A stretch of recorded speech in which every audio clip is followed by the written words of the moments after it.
Didier Van Kovlar, bonjour. Bonjour. Alors, votre dernier livre est formidable. La bienveillance est une arme absolue. C'est vraiment un livre qui fait du bien. Donc nous, évidemment, on va se concentrer sur la bienveillance animale.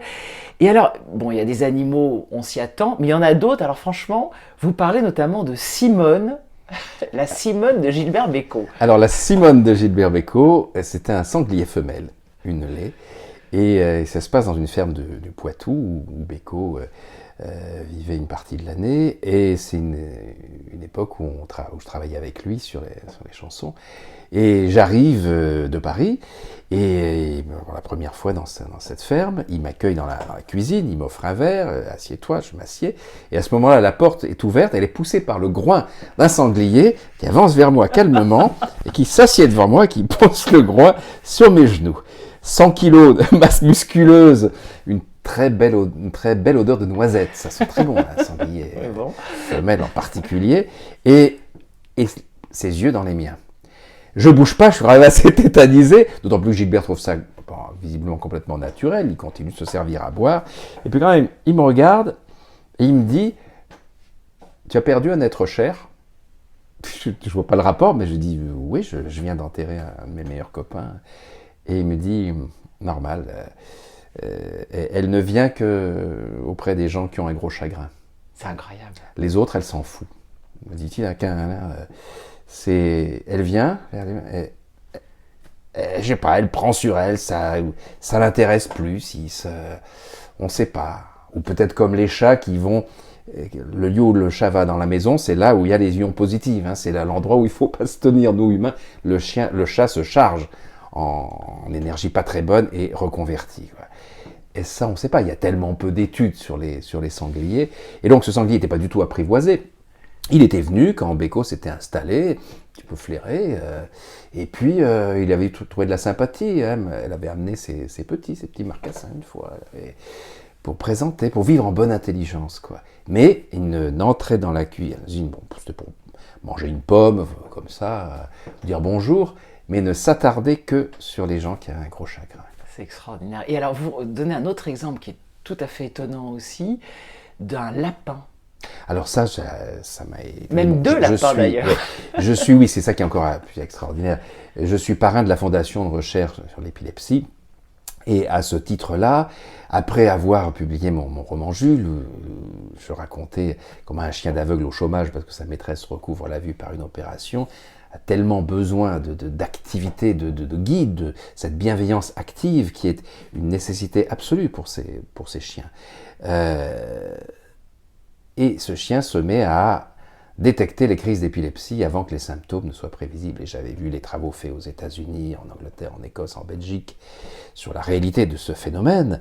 Et j'imagine dans le livre la création d'une école, justement, en France, qui recrute ces chiens, leur donne une formation supplémentaire, parce que il y a 15% des chiens qui, de manière naturelle, perçoivent cette crise entre 15 et 30 minutes avant que les premiers symptômes ne soient visibles. Et ils ont tous une réaction suite à cette perception très étonnante, c'est qu'ils obligent la personne à s'asseoir ou à se coucher. Comme si le chien savait que la cause de mortalité principale, c'est la chute, au moment des convulsions, de la perte de conscience et tout, où les gens se blessent et parfois se tuent en tombant. Est-ce que l'animal perçoit l'image mentale de la personne qui se visualise en cas de crise et que la peur et tout ça, c'est très probable parce que ce que se ressent, on est vraiment à un stade de recherche avec le professeur Vespignani, un grand épileptologue français, ancien patron de l'unité de neurologie du CHU de Nancy, et avec qui je me suis associé pour créer l'association ESCAP, étude et suivi des chiens d'alerte et de protection pour épileptiques. Et voilà, alors le chien, on le savait, mais Rupert Sheldrake, le grand biologiste et éthologue, dans un de ses derniers livres, m'a fait découvrir un cas incroyable.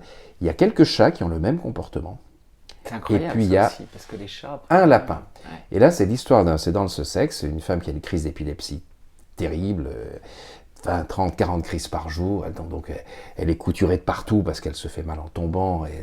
Et Et donc elle déprime, évidemment. Et son mari, pour lui changer les idées, lui offre un jour un lapin. Et puis c'est l'hiver, et le lapin, il fait trop froid dehors, donc il s'installe à la maison. Et à un moment donné, le lapin se précipite sur elle et l'entoure la jambe avec ses pattes. Il reste collé.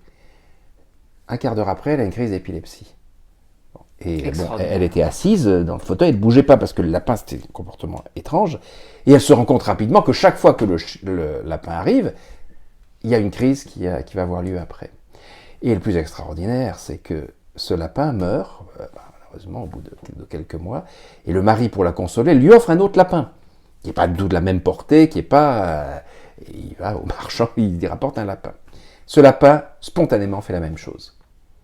Donc là, évidemment, on manque de suivi, c'est tout nouveau. Là, je suppose que maintenant, Sheldrake a dû initier des appels, comme il fait, appel à témoignage. Est-ce que vous avez un lapin qui a détecté des crises d'épilepsie? Puisque c'est comme ça que pour le chien, on l'a su. Donc voilà, cette bienveillance animale, c'est-à-dire, au sens étymologique, vouloir du bien. Soigner, essayer de soigner et alerter. Et protéger ceux qui aiment. Et protéger.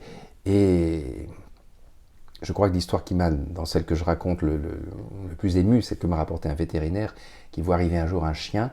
Ses maîtres apportent un chien qui est en train de mourir d'une pathologie très rare. Et le vétérinaire le met sous branchement d'antibiotiques, perfusion massive, d'antiseptiques et tout, et réussit à sauver le chien. Et après, il demande qu'est-ce qui est arrivé. Et là, les maîtres disent, écoutez, il y a 1 an, notre fils est mort de la même pathologie. Et là, depuis 2 jours, le chien a reproduit les symptômes. Alors, comment on explique ça? Le chien n'a pas la notion de commémoration, il ne fête pas un anniversaire. En revanche, il capte tout ce que ressent son maître, et là, il le capte par image mentale. Donc, ses parents qui revivaient l'agonie de l'enfant à la date anniversaire, avec encore plus d'acuité que d'habitude, ça les rendait malades. Et le chien, semble-t-il, aurait pris sur lui cette douleur jusqu'à somatiser et reproduire les symptômes. Et là, c'est des choses que, il y a des mères qui ont ça pour leurs enfants, mais l'être humain en général a perdu cette initiative et ce pouvoir d'essayer de délivrer l'autre du mal qui le fait souffrir. C'est incroyable, merci beaucoup.